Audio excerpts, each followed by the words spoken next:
បាទសួស្តីបងប្អូនបាទវីដេអូថ្ងៃនេះគឺខ្ញុំបានដុសឱសថបុរាណបតក់ភ្នែកកតុយថ្លែនបាទចម្រាញ់ពីបាទឱសថបុរាណធម្មជាតិពិតបាទប្រើទៅអត់មានផលប៉ះពាល់ទៅដល់ភ្នែកទេ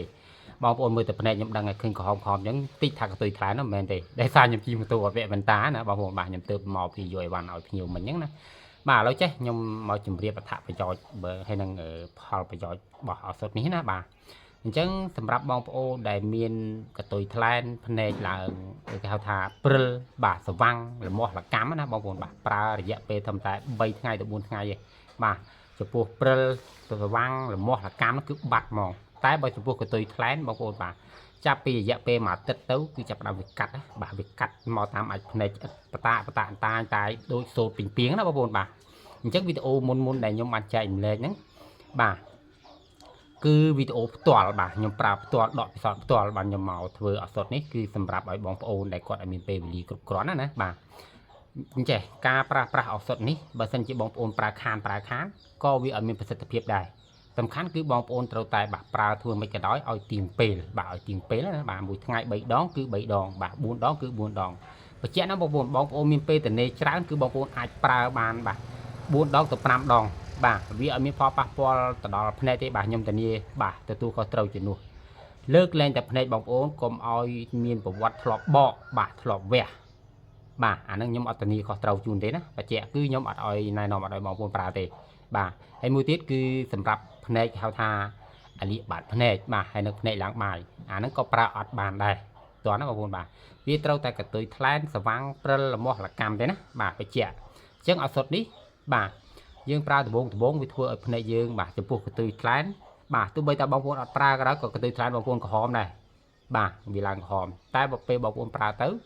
បាទថ្នាំហ្នឹងវាដំបងគឺវាធ្វើឲ្យគេហៅថាយើងដាក់ដំបងវាផ្សាមិនតិចទេផ្សាមួយឆាវអញ្ចឹងណាពេលអស់ពីផ្សាមួយឆាវហ្នឹងហើយភ្នែកយើងស្រឡះឆេងមកបាទស្រឡះឆេងអញ្ចឹងណាបាទស្រឡះមកវិញហើយមួយទៀតតកតងទៅនឹងការប្រើប្រាស់ធ្វើមិនក៏ដោយបងប្អូនប្រើហើយបាទទុកនៅក្នុងកន្លែងត្រជាក់បាទដូចជាទូទឹកកកបាទហើយនឹងបើសិនជាយើងអត់មានទូទឹកកកទេយើងខ្លះទេនៅក្នុងធុងទឹកកកណាបងប្អូនបាទយើងលៃលុកយ៉ាងម៉េចក៏ដោយកុំឲ្យថ្នាំនេះវាកពុបពីចូលទឹកបាទតែបើសិនជាអត់មានទូទឹកកកអត់មានអីទេអត់បានខ្លះទេគឺបងប្អូនទុកខាងក្រៅធម្មតាហ្នឹងបាទ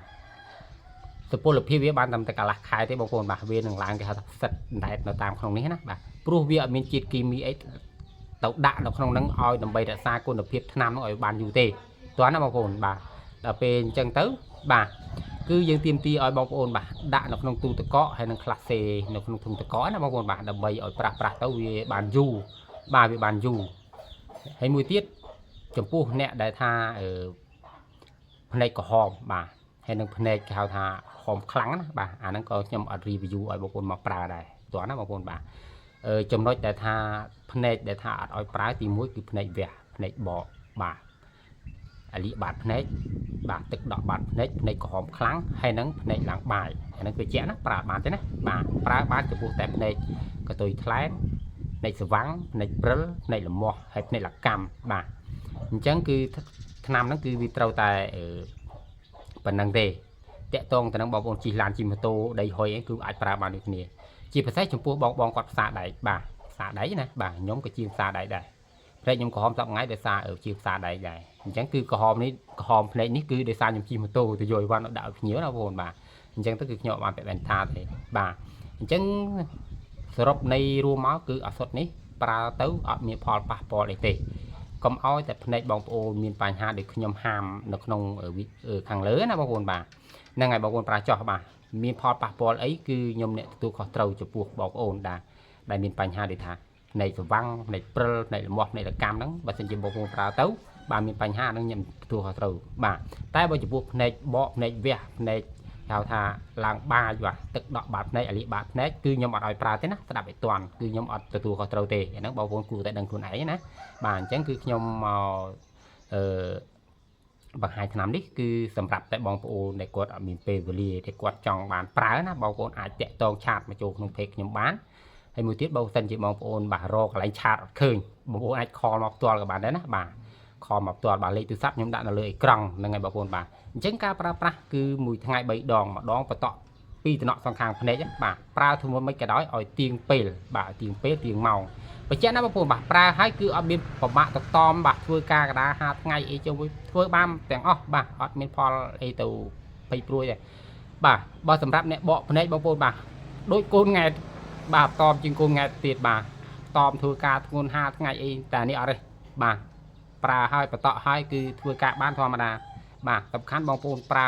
ឲ្យបានទៀងពេលបាទព្រឹកថ្ងៃល្ងាចបាទព្រឹកថ្ងៃល្ងាចណាបាទមួយថ្ងៃ3ដងទៅ4ដងយប់ឡើងពេលបងប្អូនចូលសម្រានគឺបងប្អូនអាចប្រើបានភាសាទៀតណែបងប្អូនអញ្ចឹងវីដេអូថ្ងៃនេះគឺខ្ញុំបានដុសបានចំនួនត្រឹមតែបាទ5ទៅ6ដបទេអត់ច្រើនទេណាបាទសម្រាប់បងប្អូនណាមានចំណាប់អារម្មណ៍បងប្អូនអាចតាក់ទងបាទមកតាមเพจក៏បានតាក់ទងមកតាមលេខទូរស័ព្ទក៏បានបាទអរគុណច្រើន